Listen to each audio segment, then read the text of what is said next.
Okay, today we are going to start what I'm going to call Unit 7. We're going to be taking a look at optimization problems, and you've actually seen these type of problems before, both in grade 9 and grade 10, but specifically in grade 10 pertaining to quadratics. Of course, with the quadratic function, we were looking for the maximum or minimum, okay? So same idea, we're still looking for the best or optimal solution to a problem. This, of course, means usually determining a maximum or a minimum value of a function. And so we're going to use, hopefully you can see it already, we're going to use our derivative knowledge to find a maximum or minimum. So I do have sort of a general approach here. I hope you'll read through these steps. I hope you'll keep them handy and follow them. Not every single step applies to every single problem, okay? But obviously we're going to read the problem. We might draw a picture. We're going to introduce some variables. A couple of main things that I want to highlight for you here, okay? Here, one big thing is we're going to look at what are we trying to maximize or minimize, and we're going to be coming up with an expression for that. We're going to eventually, maybe not from the beginning, but eventually have that equation with one variable only. Okay, then we're going to go ahead, we're going to maximize or minimize it, we're going to differentiate it, set it equal to 0, find the critical numbers, and then the last thing I just want to pay attention to is we are going to here classify the critical points, okay? And that's one thing that we haven't had too much time to talk about, but I just want you to know that there are 4 ways to sort of classify your critical points. That's sort of to verify your critical numbers or your critical points. So the first way is the interval table. And we've done that a lot in our last unit on curve sketching. The second way would be to use the endpoints. So that's meaning me referring to one of those absolute max or min questions that's over a certain interval. And we did that a little bit. The third way that you could classify them is by using that thing called the second derivative test. I mentioned it in one of my videos, but I did not focus on it and I did not use it. So just know that it is a possibility. And of course, the last way would be to draw a sketch of the graph, right? If you can visualize the graph perfectly, then you can see that, yes, that is in fact a maximum or a minimum on the graph. So obviously I'm going to focus on number 1 and 2, but I do want you to know that all 4 of those ways work. Okay, we're going to try 3 problems today. I'm going to try to do 3 problems. It might take a little longer than normal, and then you're going to practice with 6 of them. All right, your classic number problem. The sum of 2 non-negative integers is 20. How should the numbers be chosen so that the sum of their squares is a maximum? So first thing I want you to do is I want you to highlight this is what we are trying to maximize. And whether we are maximizing or minimizing it actually doesn't really matter. The setup and the concept is going to be the same, and you'll just end up with the proper answer at the end. You'll be able to find it. Okay, so let's go ahead and let's introduce some variables into the question. No diagram, of course, necessary here because we're talking about numbers. Hopefully you can see that the obvious first step here is to say let x be one of the numbers. And you can be nice and brief, but you do need those therefore statements. And I think most of you can see that the sum of the integers is 20, so we could write 20 minus x as the other number. You're welcome to introduce a y here, and then at some point you'll have to replace the y with 20 minus x. So your choice, whether you want to start with 2 variables here or if it makes sense to just do 1 variable from the beginning, okay? Now, before we go on any further, I do want you to recognize right now that it did say non-negative, so that is putting a bit of a restriction here on your numbers. That's telling you that your x has to be greater than or equal to 0, and your 20 minus x has to be greater than or equal to 0. And I want to work with this one for just a minute because this means that negative x has to be greater than or equal to negative 20. And then that therefore means that x has to be less than or equal to, we're dividing by a negative, so we switch the inequality sign 20.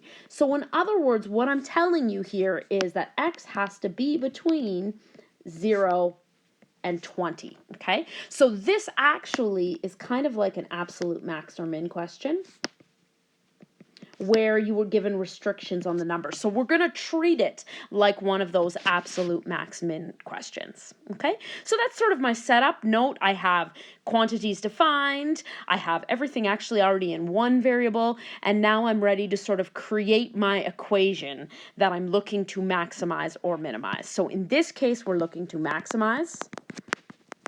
We are looking to maximize the sum of the squares. So I'm going to call it S for sum. You may call it whatever you want. You can call it f of x if you like. It is going to be in terms of x, so I'm going to call it S of x. And the sum of their squares would, of course, be x squared plus the other number, again, if you want to start with a y and then replace it, that's great, squared. Okay, so this is my expression that I want to maximize or minimize, but in this case maximize. So now I'm going to go ahead and I'm going to use derivatives to do that. So I'd like you on your own to pause the video, take the derivative, set it equal to 0, solve for the critical numbers. Go for it. Definitely a couple ways to think about this derivative. I just did a simple power rule there. Here I did a chain rule, and then I did some simplifying to get down to this point. And however you get to that point, it is great, okay? And hopefully now you're going to go ahead and solve for x. You're going to find out that your critical number is x equals 10. And I hope you got to that point. If you have questions about any of that, then you need to definitely figure out a time to talk to your teacher.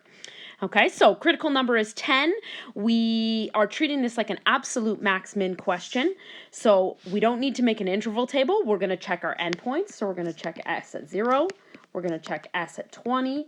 And we're going to check s at 10. And in this case, we're looking for a maximum.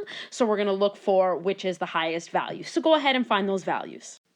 Okay, so here are my values. And hopefully you can then see that this creates our maximum. And so that means your numbers, when x is 0, the other number ends up being 20. And so our two numbers are 0 and 20. Okay, they both produce the same answer there in terms of the maximum. Okay, let's try another one. Okay, example 2. A farmer has 600 meters of fence. He wishes to enclose the field beside a straight section of a river on his property. Find the dimensions of the field so that the enclosed area is as large as possible. Keep in mind, we only need 3 sides of fence, okay? First things first, I would like you to try to highlight, we're trying to find dimensions so that the area is as large as possible, the area is maximized. I hope that your instinct on here would be to draw a picture. Again, you have kind of seen this scenario before. There's my river, there's my fenced yard that he wants to fence in. I'm going to go ahead and put some variables on here. I'm going to call these ones x, these ones y. It doesn't matter what you do, just know that your solution is going to look a little different than your friends, let's say, if you set it up a little differently. But at the end, you should end up with the exact same answer. Okay, so before I use any information, I want to just emphasize what I read and highlighted. I want to maximize the area. Okay, so ultimately I'm going to create an expression for area. I'm going to work in terms of x because I really like that. From the picture, we can see that the area of this section of property would, of course, be x times y. Okay, now we're looking to get that expression in terms of one variable only. So you must be given some other information that can help you to do that. So I hope you can see that you were told that you have 600 meters of fencing, which is in fact your perimeter. And in this case, your perimeter for our shape is 2x plus y. The 600 is the amount of fence that you have available. And so then you could see how you can use this expression right here to rearrange it for one variable so that your area is only in terms of one variable. And of course, I've set this up perfectly for you that it's easiest to isolate for y. So y is 600 minus 2x. And then I'm going to take that and I'm going to substitute it into my expression that I am looking to maximize. Okay, and so there you go. You're already in terms of one variable. You're ready to differentiate, set it equal to 0, and solve for those critical numbers. Now, given the simplicity of this one, it's probably easiest. You're welcome to use the product rule if you want, but it's probably even easier if I just do a simple expansion. So there's my area expression, and now I'm going to go ahead and take the derivative, 600 minus 4x, set it equal to 0, solve for my critical numbers. And you should get 150. And this question didn't give us any sort of restrictions that we had to think about, so we're going to go ahead and classify by just making an interval table like we did in the previous unit.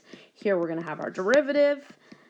What does it tell us about our original function? Our critical number is 150, so we're going to look at less than 150, and we're going to look at more than 150. Okay, and the line I'm looking at is just my derivative right here. If I put a number, let's say, like 100 in it, I can see that it's going to end up being positive, which means my function is increasing. If I put a number like 200 in it, I can see that my a prime of x is going to be negative, which means decreasing, which confirms it is a maximum. Okay, and so once you've done that, you're ready to conclude. You're ready to answer the question. The question says find the dimensions of the field. So that means then, therefore, the dimensions of the fields are when x is 150, and of course we're talking about meters, and then I think everybody can see where to solve for y. Go back to your original expression, and when you plug that in for y, you get 300 meters. Make sure you include units and whatever it is asking for here.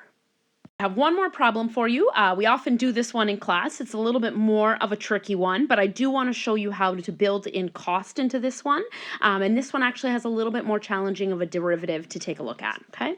So still talking about fencing and things like that. A builder owns 1,920 meters squared of land. He plans to subdivide the land into 4 equal lots beside each other. What should the dimensions of the lot be in order to minimize fencing cost?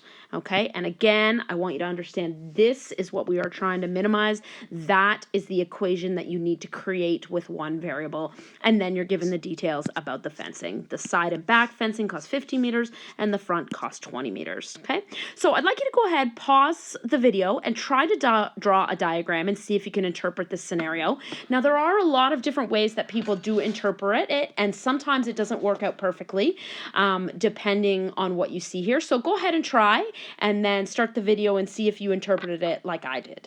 So first of all, the lots are beside each other like that. I'm going to go ahead, just to make it easy, I'm going to call this whole side y. You're welcome to call them all individual y's. It just changes the approach to the question. This one's going to be y. I'm going to call that the front. And this is x, this is x, this is x, this is x, this is x.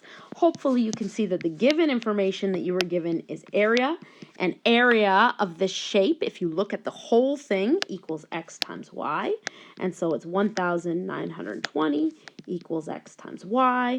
Therefore, 1,920 divided by x equals y. We are going to use that at some point. Now remember, we are trying to minimize cost. Okay, so let's come up with an expression for the cost. I'm going to do it again in terms of x. Okay, so first things first is the front fencing costs $20. So if y is our front, then our cost is going to be 20 times however large y is. Hopefully that makes sense. Now our back fencing is 15, so that's going to be a 15 times a y. And then all of our side fencing is also 15, so we have a plus 15, and we have 5 of those x's. So first things first, I hope that expression makes sense to you. Now we can't take the derivative or do anything with it yet because it has 2 variables in it, so we want to do some simplifying. First I would simplify, then I would replace your y into the expression and get it ready to take the derivative. So pause the video and see if you can do that part by yourself. How'd you do? Hopefully that makes sense. So this is what I call the scenario ready to differentiate. So let's go ahead and take that derivative. We get c prime of x equals negative 67,200 x to the negative 2 plus 75. And we're going to go ahead, we're going to set that equal to 0 and solve for x. So a little more complicated than our other 2 examples. Again, I want you to pause the video and see if you can get that critical number yourself. You will need your calculator here. Okay, see how you did here. Again, just following through on all of those steps. One thing to note, of course, this does have a plus or minus scenario because we're solving, but of course, in this particular application question, having a dimension or an x value of negative 29.9 really makes no sense in that case, so that's why we're not going to worry about that. And if you want to round that to 30, you're absolutely welcome to round that to 30.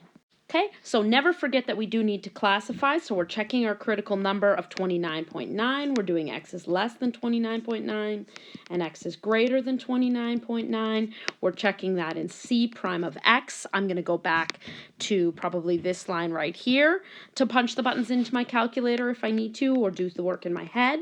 And if I put in a number like, let's say 20 into the first one, I end up with a negative number here. That means the function is decreasing.